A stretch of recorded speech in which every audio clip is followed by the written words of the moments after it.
i que una vegada hi havia 3 ossos polars que estaven tranquil·lament prenent el sol en el seu tros de gel. Un s'esmolava les ungles, l'altre pensava quins peixos menjaria per sopar, l'altre simplement prenia la fresca. Quan de cop i volta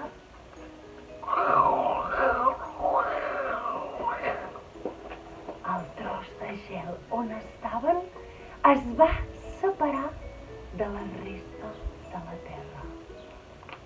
I com si no l'haguessin, damunt d'un vaixell es van començar a allunyar i allunyar i allunyar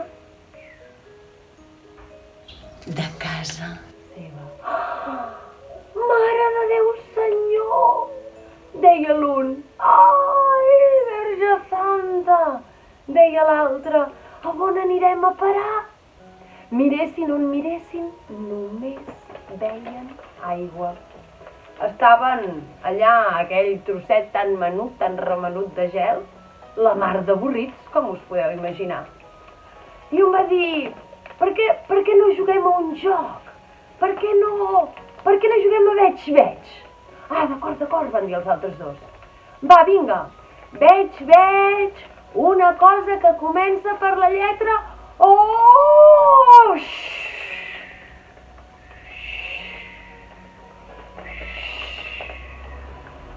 Una onada que els va fer donar voltes i més voltes cap endavant i cap enrere i del revés i una altra vegada. Quan va haver parat la mala mar, els pobres ossos polars no sabien on eren. Ai, senyor, per núcia d'aquest mal de cap, van dir. De cop i volta, de cop i sobte, el seu trosset de gel que navegava a la deriva pel mig del mar, flup, va topar amb una platja. Ah! Estem salvats! Ja està! Hem trobat un nou lloc on viure! Van saltar ràpidament del seu tros de gel, van posar els peus damunt de la sorra. I de sobte... Vosaltres! De darrere 3 matolls en van sortir 3 vaques. Sou massa peluts, va dir una de les vaques. Sou massa blancs, va dir l'altra. Sou massa grossos, va dir la tercera. Fora d'aquí! I els pobres ossos polars, que ja s'havien vist salvats, ja me'ls teniu, que van tornar a pujar damunt del seu tros de gel, però que amb aquest temps s'havia desfet una mica. Van pujar i van seguir navegant a la deriva sense saber cap on anaven. Va passar un dia, van passar 2 dies. Cap al final del tercer dia, el seu trosset de gel va topar amb una nova platja. Que bé! Quina sort! Ara sí que estem salvats, van pensar els 3 ossos polars. Van baixar molt de compte del seu tros de gel, que cada vegada era més petitó. Van posar els peus damunt de aquella illa i van dir: uau, això és immens! Només hi ha boscos i boscos de bambú i sembla, oh mireu, sembla que només hi visqui un os polar. Segur que ens deixarà viure amb ell perquè tot això és tan gros. Senyor espanda! Ai, que he dit un os polar i volia dir un os panda, Senyor espanda, que ens deixaria viure amb vostè? L'os panda, quan va veure arribar aquells 3 ossos polars tan grans, tan alts, tan peluts, tan blancs, va dir: ni pensar-ne! Sou masses! No hi cabríem aquí! No hi ha espai! Els ossos polars es van quedar parats, perquè d'espai n'hi havia un munt.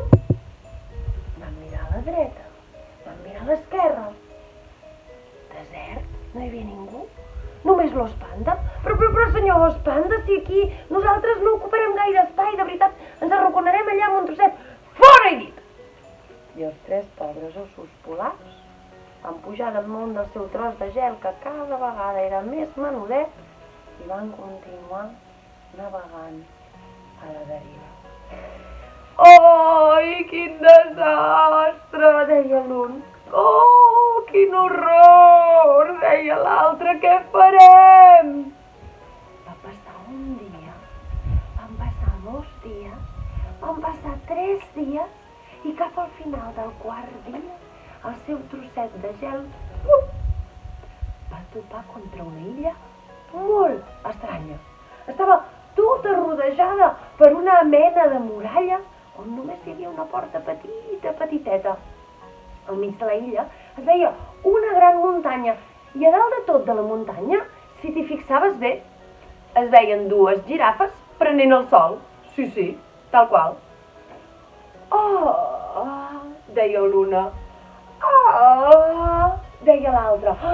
Els 3 ossos polars es van veure salvats. Van saltar del seu tros de gel, van anar corrents a buscar la porta de la muralla i van començar a picar. Toc, toc, toc, toc, toc, toc, toc, toc, toc, toc. Les 2 girafes, d'allà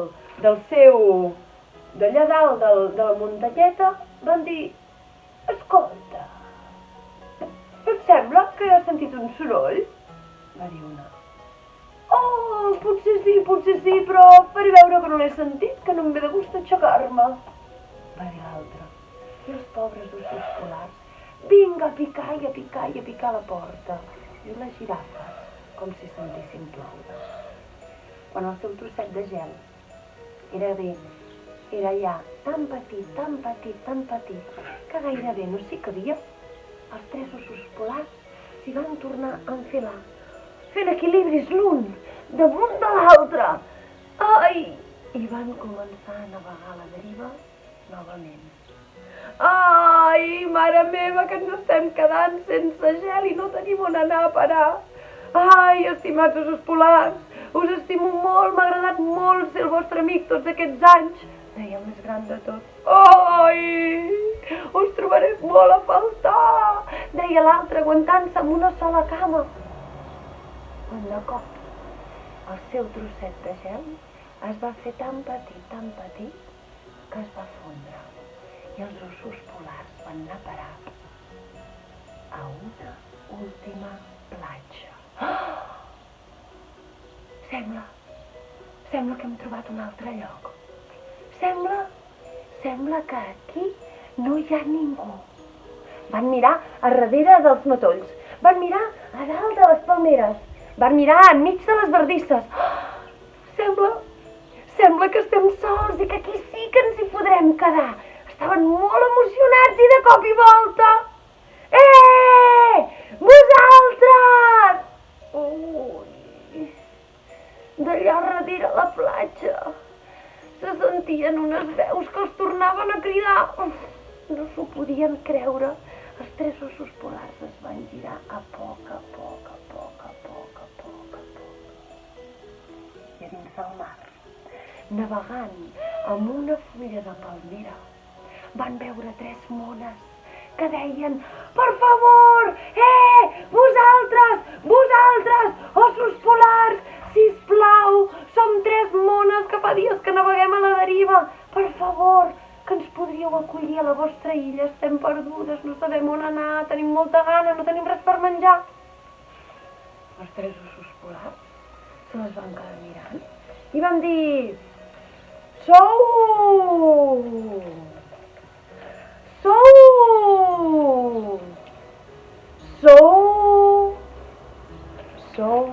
molt benvingudes. I des d'aquell dia, al mig de l'oceà, hi ha una illa que ja no està deserta, on hi viuen 3 ossos polars, 3 mones i tot aquell que hi vulgui anar. I conte contat, aquest conte s'ha acabat.